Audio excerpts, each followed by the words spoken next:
Después de la bendición de la casa todo parecía haberse calmado. No había más ruidos, más visitas nocturnas, más alientos fríos respirados por la noche. Así pasaron algunas semanas de relativa calma. Una mañana iba manejando por la colonia Santa Rosa de Lima hacia el centro comercial que habían puesto delante en dirección subiendo hacia el lago de Guadalupe. Y ahí nuevamente la vi. Rejuvenecida, cínica, quitada de la pena y en dirección hacia la parroquia de Santa Rosa de Lima. Para ser sinceros, esta situación cada vez me molestaba más ya que no lograba dar con ninguna solución.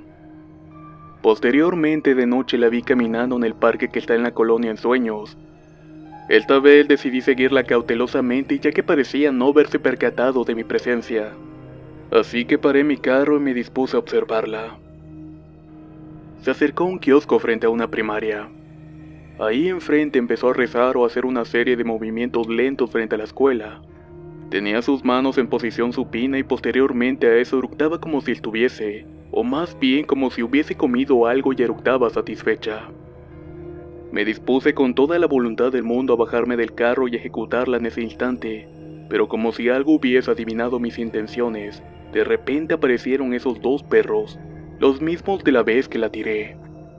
Llegaron y ella se empezó a alejar junto con ellos. Yo encendí mi auto y di vuelta al parque para interceptarla cerca de una iglesia cristiana que sube a Santa Rosa de Lima. Mi sorpresa fue que al dar la vuelta no había absolutamente nadie. Pero al menos me dejó una idea de lo que estaba haciendo fuera de la escuela primaria. Era como si se alimentara de los restos de energía que los niños dejan en ese lugar. Las noches posteriores decidí seguir patrullando la zona, pues aquella anciana ya estaba nuevamente haciéndose presente en los alrededores. Nuevamente algunos vecinos de la colonia empezaron a comentar que de noche no dormían porque escuchaban ruidos en la azotea.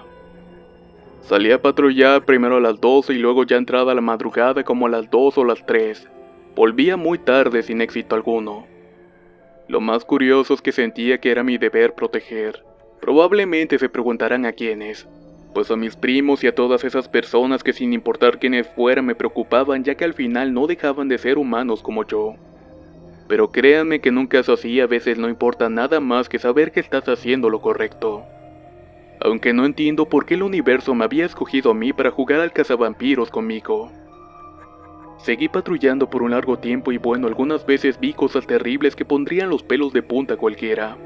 Por ejemplo, una vez pasando por la colonia ferrocarrilera, una joven vestida de novia se me atravesó corriendo la avenida como queriendo que me frenara deprisa.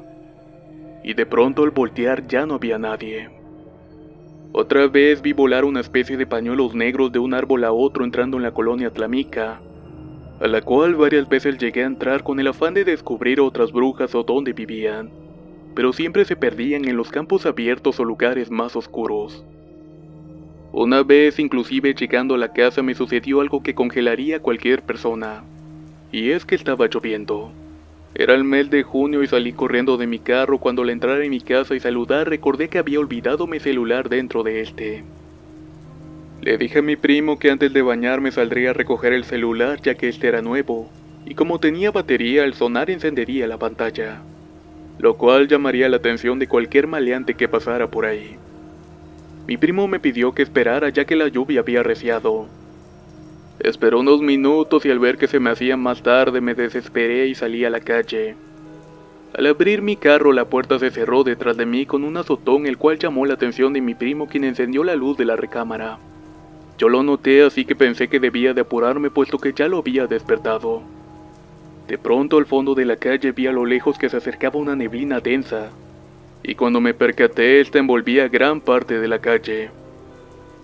Abrí mi carro, tomé mi celular y cuando me disponía a bajar de él empecé a escuchar el llanto de una mujer que se lamentaba.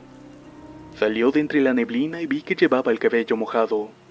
Iba llena de lodo aunque no se veía tan sucia, pero se veía mojada y algo afligida, y llevaba puesta una túnica blanca. Al principio ingenuamente pensé que la habían golpeado o que la habían violado. Le grité buenas noches preguntando si se encontraba bien o que si necesitaba ayuda. Estúpidamente seguí haciendo preguntas con la intención de serle de alguna ayuda.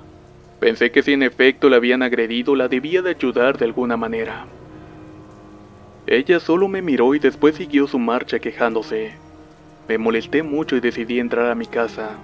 no sin antes sugerirle que fuese más educada con la gente que quería ayudarla. Mi sorpresa fue que al cruzar la puerta de la casa y cerrar el zaguán me percaté de la escena. Ella gritaba cerca y se escuchaba lejos. Estaba lloviendo y había neblina. Eso debía ser una casualidad bastante tonta.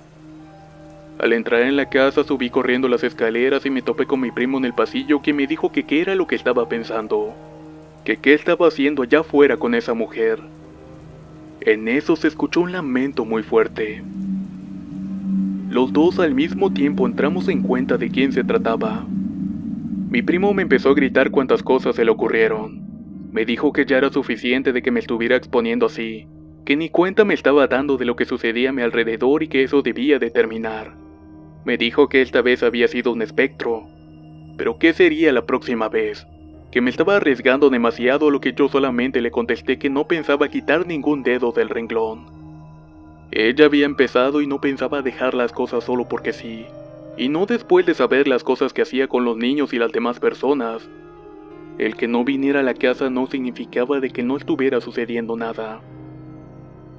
Después de eso, cada quien se fue a acostar a su cuarto, pero yo no acababa de reírme de nervios por lo que acababa de suceder. De niño la había escuchado en el pueblo de mi abuelo, pero jamás imaginé tenerla de frente. Eso sí, jamás he vuelto a olvidar mi celular en el auto. Sé que algunas cosas que relato salen fuera del contexto de la historia de la bruja, pero solo hilando recuerdos es como logro ir acordándome casi en orden de cómo sucedieron las cosas. Y es que he tenido muchos obstáculos para escribir. Escribiendo me quedo dormido y he tenido la sensación de que una mujer se pone enfrente de mí molesta pidiendo de que no cuente más. Pero si estas experiencias ayudan y orientan a alguien que está pasando por lo mismo, con eso me basta. Así pasaron unos días, y mientras a mi primo se le pasaba el coraje del incidente, cabe mencionar que por un espacio más o menos de unos 15 días no salí a hacer mis rondas, pues era obvio lo que acababa de suceder. Pasando los días me olvidé de aquel incidente y las cosas estaban muy tranquilas, y eso era demasiado extraño, ya que el que estuviera tan calladita no era buena señal, ya que me imaginaba que estaba tramando algo. ¿O por qué se había detenido tan de repente? Me la vivía pidiéndole a Dios la oportunidad de poder ponerle fin, o por lo menos que no molestase más, y mi súplica fue escuchada de una manera muy extraña. Fue un jueves por la tarde-noche cuando sentí que debía salir a la calle a dar una vuelta en el carro. Me dirigí al supermercado a comprar rápidamente unas cosas. Venía manejando cuando al entrar a una calle escuché una voz. Una voz que me dijo que manejara hacia una colonia aledaña que está por una universidad y un lago. Soy una persona muy dada a guiarme por corazonadas y presentimientos, así que le hice caso al presentimiento y decidí ponerme en marcha. Iba ya terminando de recorrer dicha calle de Lima cuando en una tienda casi al terminar la calle me topé con una escena bastante molesta. Y es que fuera de dicha tienda estaba llorando una niña como de 7 años, la cual estaba siendo acariciada en su cabeza y su rostro. Nada más y nada menos que por mi indeseable accidente de la vida. La madre de la niña al parecer ni se había percatado de lo que estaba sucediendo. Es más, estaba totalmente entretenida platicando con el tendero. Yo toqué fuertemente el claxon y supongo que eso rompió con el trance de lo que estaba sucediendo. La madre tomó en sus brazos a la niña consolándole sin prestar mucha atención a la anciana. Y la anciana al verme emprendió su camino hacia un terreno lleno de pirules. Bajé y le grité a la cabrona que se veía bien bonita chupándose los niños, pero que esto ya había llegado a su fin porque de esta no se iba a salvar. Ella, fingiendo demencia, me decía que no sabía de lo que hablaba y que no tenía idea de cómo se hacía eso. Le volví a gritar diciéndole que sabía muy bien cómo lo hacía, que llevaba años haciéndolo y que sabía también sobre los niños que llevaba a los patios baldíos. De pronto abrió sus ojos de forma sorpresiva. Me dijo que ella se chupaba a quien quisiera y que ya la dejara en paz. Intentó correr y de un salto nuevamente subió a uno de los pirules. Brincaba de uno a otro como queriendo adentrarse en el terreno, pero jamás contó con lo siguiente. Saqué mi listón y comencé a anudarlo, y empecé a orar las 12 verdades del mundo para tirar a la bruja.